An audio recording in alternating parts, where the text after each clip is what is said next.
makipag-usap sa ating principal at commander para marinig nyo rin sila sa ating PTA at dito sa district.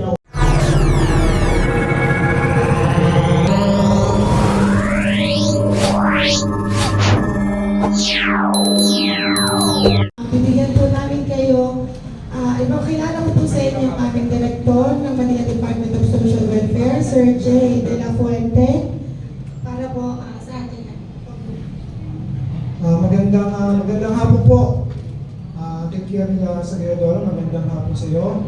Sa ating pong principal, Mr. Maboa. Sa mga barangay chairman na narito, ilan po ba chairman narito natin yun? Nakakasama niya. Si Sunny, sa momento, wala. Si Sunny, hindi nga sabihan. Diba rin? Yung PTA natin narito rin. Magandang araw po sa inyo at sa ating mga taga-district social welfare natin dito sa District 2. Una po, kaya po ako naririto at tumingi po ako ng pakikipag-usap sa mga barangay na nakakasama po dito at sa ating po mga station commander, Station 7 at dito po sa PCP, dito sa Pilar, ni Captain Danao. Okay? At kasama rin po natin ang ating principal, ang Calderon. Alam nyo po, siguro hindi naman po ligid sa kaalaman nila chairman, hindi po ito yung unang pagtatagpo namin ni Chairman Sebastian. Yung nangyari dito, nung una pa, nagulo sa harapan ng Calderon, na kung saan mayroong dalawang na-critical di ba? Nakating sa opisina ko, at napunta rin sa akin yung suspect, perpetrator, at tinulungan din natin yung dalawa na biktima na bata. Kaya lang, sad to say, kanina, mula itong pangyayari na to, mula kaninang umaga, galing kami sa meeting kanina nila Yorme. Meron kasing ASEAN sa gaganapin sa atin. Kasama kami sa ASEAN, lahat ng department head, pati ang kapulisan. Nag-meeting ang Department of Foreign Affairs, tsaka ang DILG para doon sa security tsaka law. Pero after nun, my attention was called by the mayor regarding dito sa nag-viral. Viral eh. Kung makikita ninyo, halos parang nagtutumpukan yung mga kabataan sa labas. At talaga naman, may mga babae pa, mga lalaki lahat. Ako naman, pinanood namin maigi. In fact, bago ko pumunta rito, buti merong incident report si Sir, ang ating mabuting principal ng Calderon. Kasi tinatanong tayo dito ng DCMM, DCRH, hinihingan ako ng report, even si DSWD National. Hinihingi na itong report na ito yung nangyari dito sa labas. At sinabi ko sa kanila, siyempre ayaw ko naman manghula. At sabi ko, for verification, biverifikahin ko. At itong hapon to, humingi na ako ng pakikipag-usap sa ating principal at commander para marinig rin sila sa ating PTA at dito sa district office namin sa District 2 at yung mga chairman na nasa kupan dito. Pagkakataon nyo na, nandito yung station commander natin at kami na mapag-usapan natin to. Kasi nga, nung nag-viral to, sinabihan ako ni Yorme na puntahan agad to, atinan to, alamin to, at kung ano pinakamagandang magagawa dito. Ngayon, sa aming parte, humingi kami ng una, siyempre, kasama natin ang kapulisan natin, yung police visibility sa labas, tuwing uwian. At ako naman, ang magiging commitment ko sa inyo, i-maintain natin, i-monitor natin yung sitwasyon. Ano oras po ba labasan sa hapon?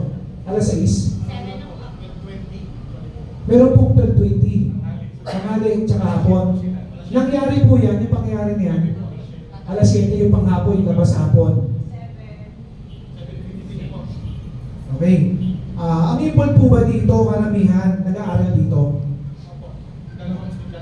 Dalawang estudyante. Pero yung iba tagalabas na. Mga dayo na po. Yun. Kasi nga, tinatanong nila, kasi alam natin, halos boundary ng Caloocan dito lang eh. Malapit na sa atin. Pag ano mo, obrero na eh. At ang pinaka-commitment ko po dito, ganito. At magdi-deploy po ako dito ng sasakyan for monitoring natin, lalo na sa hapon. Sa hapon, yung uwian sa hapon. Maglalagay na po ako dyan. At alam ko naman, ang kapulisan natin, malapit lang ang PCP natin dito, madali sila makakaresponde, pero mas maganda siguro yung visibility paglabasan, meron na rin. Maglalagay na ako ng tao ko rito, siguro mga isa o dalawang nasakyan namin na truck, at makikisuyo na ako sa district office namin na mag-deploy din dito for monitoring, lalo sa hapon. At immediately, alam naman po natin, yung po ang masaklap pagka bata, tsaka minor de edad, yung 15, lalo na yung 15 pababa, no, yung 15 pababa. Kasi yung 15, 16, 17, pag yan po nagkamali, alam niyo ho ba, dapat ako nasa base ko ngayon. Kasi pupunta ako doon sa burol na matay na bata na 15 anyos. Sa amin dito kasi yun kahapon na turnover na sa amin yun sa NYRC, yung suspect nandun na, tinurnover na ng piskalya, yung nakapatay doon sa 15 anyos na bata, 16 naman yung nakatira sa kanya, nasa amin na ngayon, at inilagak ng piskalya. Suspended sentence pending doon sa mga hearing na mangyayari sa kanya. At sabi nila, ito parang for clarification pag 15 anyos, walang pananagutan sa batas. Kasi ang bata, dalawang klase ang pumuprotekta. Yung 7610, tsaka yung 9344. Pagka inabuso mo bata, nagkamali ka sa bata, kahit tama ka, nakapagbuhat ka ng kamay o nakagawa ka ng hindi, kahit mali ang bata, protektado siya ng 7610 At pag siya naman, vice versa, siya naman, protektado naman siya ng 9344. Etong batas na to, ako bilang chief ng social welfare ng Manila, hindi ako masyadong amenable sa batas na to. Ibig sabihin, hindi ako masyadong kumbisido dito sa batas na to sa edad, no?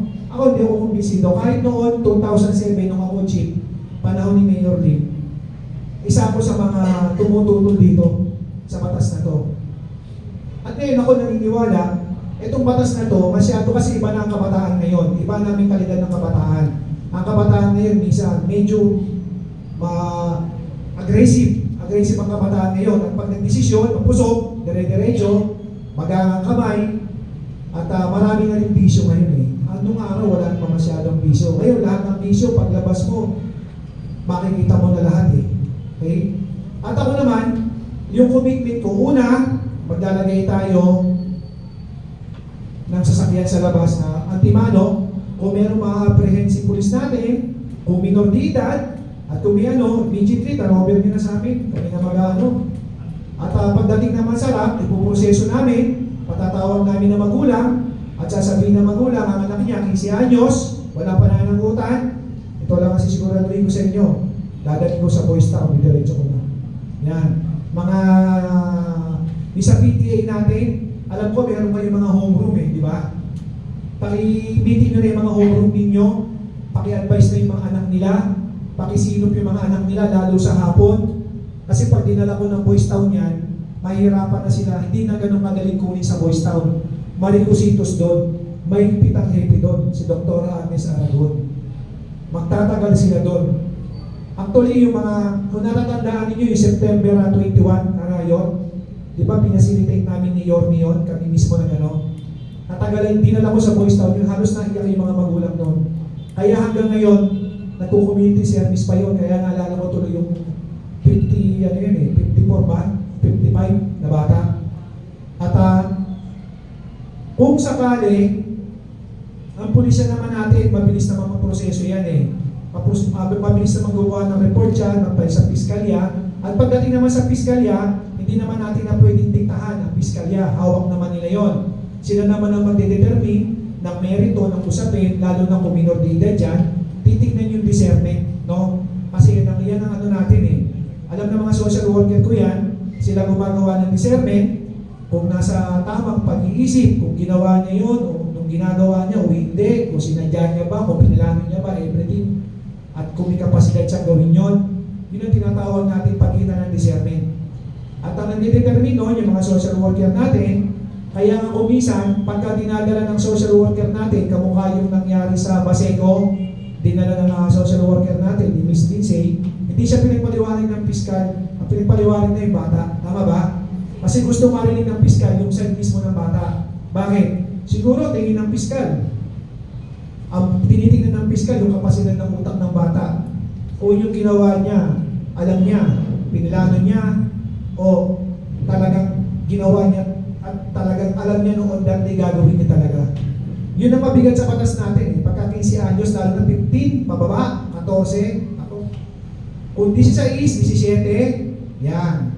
Pwede ma-MYRC yan. Pagka binigyan ng piskalya ng turnover sa amin yan, suspended sentence pending. Yung hearing niya, lahat, everything. At papunta sa amin niya sa MYRC. Pero pakisabi, sa mga magulang, lalo na sa homeroom natin, yung 15 anyos, 14, 13, 12, pagka na-involve ngayon dito sa Rayon, sa Calderon, pag nakakuha kami, ito monitor kami, hindi ko na po dadalhin sa RAC. Itidiretso ko na sa Boys Town. At pag nasa Boys Town yan, mahihirapan na po yan. Hindi na po ganun kadaling lumabas, maproseso. O, kasi naunawaan ko rin yung mga kapulisan natin, mga minor de edad dyan, alam mo, lalo ngayon, ang daming CCTV, ang daming social media, magbabayar ka kagad. Ang commitment ko po, ayan, ako sa party ko, narinig nyo ko, sa mga chairman natin, sa mga magulang, makikisuyo na rin ako sa inyo. Pupuntahan ko si Sunny Sarmiento after nito. Mga chairman, meron po akong pinapipirmahan na parang undertaking na ngayon sa inyo. Katulad ng ginagawa ko doon pagka nag-clearing kami. Kamukha ng Rose Boulevard, nung pinalili sa akin ni Yorme yun, yung Pariedo, ang chairman doon pinapirma na namin na undertaking. Ipaliliwanag ko po sa inyo kung ano yung laman doon. Ang kabahagi po doon, yung responsibilidad natin sa barangay, na tumatagos po sa inyo, papunta sa amin, at mababasa nyo naman po yun, papaliwanag namin sa inyo maigi. Ang papakiusap po namin sana, lalo dito sa nakakasakop, dito sa Calderon, at yung katapat, at yung nearby barangays pa rito, yung chairman, makikisuyo sana kami, pagka oras ng uwian, mag-deploy tayo ng tanod. Mag-deploy na tayo ng tanod, patulong-tulungan na natin itong harap ng Calderon, mag-deploy tayo ng tanod. Kanino po ba yung CCTV gamit, yung nag-viral? Sino po ba?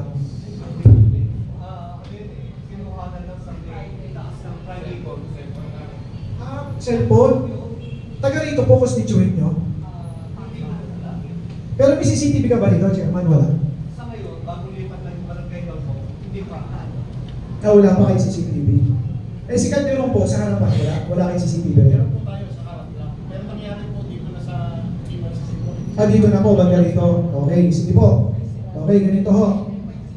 Okay, kung saan po yung kumuha nun, kasi ang CCTV naman malawak yan eh. Kahit yung mga establishmento dito, may building, may CCTV yan eh. Pwede tayo makiusap dyan, kasi yan naman pagdating sa piskalya, nagkakaroon na ng visa ang CCTV pagka-authenticated. In-authenticate na may-ari mismo. No. At sige ho, titignan po natin yung aspeto na yan. Pero for the meantime, yung sa kapasidad muna natin, Chairman, nakikiusap po kami sa inyo, magtulong-tulong na po tayo, maglagay na po tayo ng tanod doon sa oras ng uwian. At sa eskwelahan naman po na parte, mamaya marinig natin si Principal ko, ano naman po yung contribution natin ng mga manggagaling sa ating Principal at sa Station Commander natin.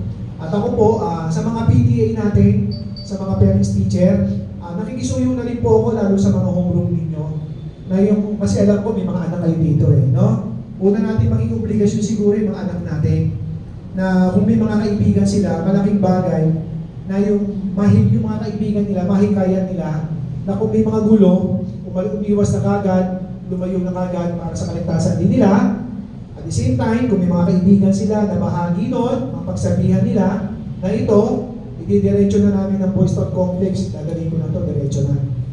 Para hindi na pa ulit-ulit tayo. Tsaka maglalagay ako ng tao dyan, pamomonitor ko na yan, tsagain mo na to, Cham, mabibigyan ka ng sasakyan dito, mag-a-assign ako sa iyo. Ito sa Calderon, tsagain na natin, i-monitor natin ito, tsaka ng tao, magbibigyan kita. Yun lang po, at sa police visibility naman po, mamaya marinig natin si Kernel sa commitment niya, pagdating dito sa harap ng Calderon. At tingnan po natin, Biyernes ngayon eh.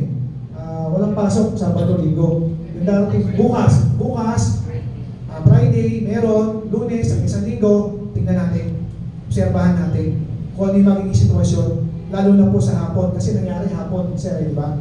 Tingnan po natin. Basta kami po, kung ano may tutulong ko, particular doon sa sitwasyon na yan, pati sa mga magulang, alam niyo po, magulang, meron pa nananagutan yan eh. Meron tayong mga existing ordinances dyan. Meron existing ordinances. Yung civil na liabilidad, bahagi na yan. Talagang mabigat sa parte ng magulang yun. Babayaran mo lahat yan pag may nangyari dyan. Hospital, lahat, everything. Plus yung pananagutan mo, yung ordinansa po natin, hindi masyado na ipatutupad ng gusto, pero by this time, bago po ako umalis, pinatitignan ko natin yung existing ordinance ngayon regarding to sa pananagutan ng magulang. Penalizing the parents. Yan po yan eh.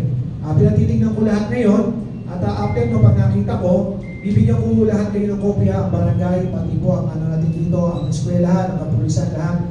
Pero gagawin po natin para mas maliwanag, may partikular na paliwanag na siya. Doon na lang po sa legal namin, pinapaayos ko lang. Yung po tutungtungan namin, para kung gaano siya nakatagal magtatagal sa Boy Scout. Oh.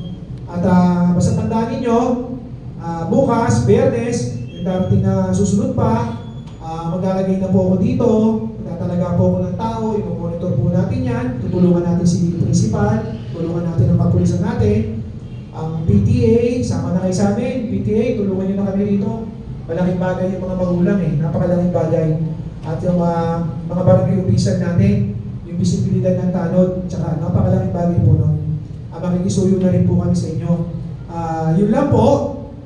At mamaya, kung may mga tanong kayo, pwede nyo kami na tanungin, pwede nyo akong tanungin. At after ko naman po magsalita, pakinggan naman po natin si Diana Sagredora para marinig nyo naman po siya, ang ating pong station commander dito po sa Station 7 na nakakasakop dito. Makakaasa po kayo kung ano po yung sinabi ko ngayon. Natsatsagain po natin yan. Paulit-ulit po natin babalikan yan. Gagawin po natin yan. Magandang gabi po at salamat po sa inyo. Pasensya na po kayo na-istorbo ko kayo sa oras ninyo ha. Colonel, ikaw naman.